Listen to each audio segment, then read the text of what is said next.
માનો દીકરીને પત્ર।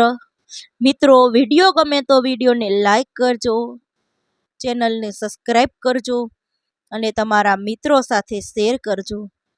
આમ તો કહેવાય છે કે દીકરી બાપને વધુ વહાલી હોય છે, દીકરી બાપ બાજુ વધુ ઢળેલી હોય છે, પણ અહીં તો સાવ ઉલટું જ છે। મારી દીકરી તો જાણે મારું જ દર્પણ છે, મારી જ છાયા છે। બેટા, આજના તારા જન્મદિવસ નિમિત્તે મારે તને ગિફ્ટમાં મારા આ શબ્દો જ આપવા છે। આ એ શબ્દો છે જે હું તને કહી નથી શકી, આ એ શબ્દો છે જે હું તારા સુધી પહોંચાડવા તો માગતી હતી, પણ ક્યારેક લાગણીવશ થઈને ભેટી જરૂર પડી, પણ કહી ન શકી। આમ જો તો આ દુનિયા ખૂબ જ સુંદર છે, છતાં નિષ્ઠુર પણ છે, કપટી અને સ્વાર્થી છે। આ દુનિયાના લોકો મારી ભલી ભોળી દીકરી સુખેથી ગૌરવભેર જીવી શકશે, દુઃખ તેને દૂરથી પણ સ્પર્શી તો નહીં જાય ને। આવી અગણિત કાંઈ કેટલી ચિંતાઓ મને ઘેરી વળે છે, અને આ બધી ચિંતાઓના કારણે ઘણીવાર પ્રેમથી તો ક્યારેક ગુસ્સાથી કેટલાય જિંદગીના પાઠ તને શીખવતી રહી છું। એમનો એક પાઠ તને આજે અહીં સમજાવતી રહી છું। આજકાલ વિદેશી સંસ્કૃતિનું આંધળું અનુકરણ થઈ રહ્યું છે।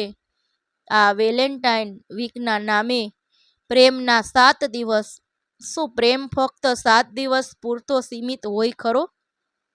શું પ્રેમની અભિવ્યક્તિ ફક્ત આ 7 દિવસ જ હોય? બાકીના દિવસોમાં પ્રેમ અભિવ્યક્ત ના થઈ શકે? મને તો એ નથી સમજાતું કે પ્રેમના 7 દિવસ છે કે આ 7 દિવસ પૂરતો જ પ્રેમ। તું સમજે છે ને બેટા, હું શું કહેવા માંગુ છું? પ્રેમ એક સુંદર અનુભૂતિ છે, એક સુંદર અહેસાસ છે। પ્રેમનો આમ દેખાડો ના હોય બેટા। આવા કહેવાતા પ્રેમની ખોટી માયાજાળમાં તું નહીં ગૂંચવાય એ ખાતરી છે મને। તું ખૂબ ડાહી અને સમજુ છે। મમ્મીના ભાષણ, મારી વ્યર્થ લાગતી ચિંતા અને ક્યારેક મુકાયેલા અણગમતા પ્રતિબંધ પાછળનો મર્મ તું ખૂબ સારી રીતે સમજે છે। મેં શરૂઆતમાં જ કીધું ને કે મારી દીકરી મારું દર્પણ છે, મારી છાયા છે। તું જાણે છે બેટા કેમ આમ કીધું મેં? જ્યારે હું તારી ઉંમરની હતી ને, ત્યારે મારા જે શોખ હતા, જે મારા મનમાં સપના હતા, એ બધા આજે તારામાં જોઉં છું બેટા। પછી એ બ્યુટી પાર્લરનું કામ હોય કે તારો લખવાનો શોખ, નાનકડી શાયરી હોય કે પછી નાનકડી વાર્તા, કે પછી બાળકોને ભણાવતી ટીચર, અત્યારે તું જે કામ કરી રહી છે એ દરેક કામ કરવાની મને ખૂબ જ ઈચ્છા હતી।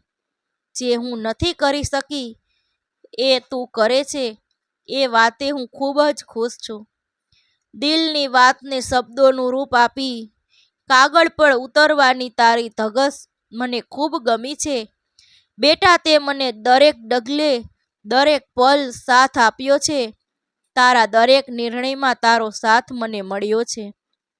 મારી ખુશીમાં તે તારી ખુશી ભેળવી છે। મારા જ કારણે તે ઘણીવાર તારી ખુશી જતી પણ કરી છે। તારા કોઈ પણ શોખ પણ તે જતા કર્યા જ હશે, પણ તે હંમેશા મને સાચવી છે। હું કદાચ પરફેક્ટ માં છું કે નહીં એ નથી જાણતી, પણ હું એક પરફેક્ટ દીકરી છે, અને તારા જેવી દીકરી પામીને હું મારી જાતને ધન્ય માનું છું। બસ, હવે આગળ નહીં કહી શકું બેટા। કહેવું તો ઘણું છે, પણ અત્યારે મન ભરાઈ ગયું છે બેટા। બસ એટલું કહીશ કે હંમેશા આગળ વધ, સ્ટ્રોંગ બન, વધુ સરળ ન બન। પહેલા જ કીધું કે તું મારી છાયા છે, મારું દર્પણ છે। તું સ્ટ્રોંગ બનીશ તો હું સ્ટ્રોંગ રહીશ, લાડકી દીકરી। મિત્રો, વિડીયો ગમે તો વિડીયોને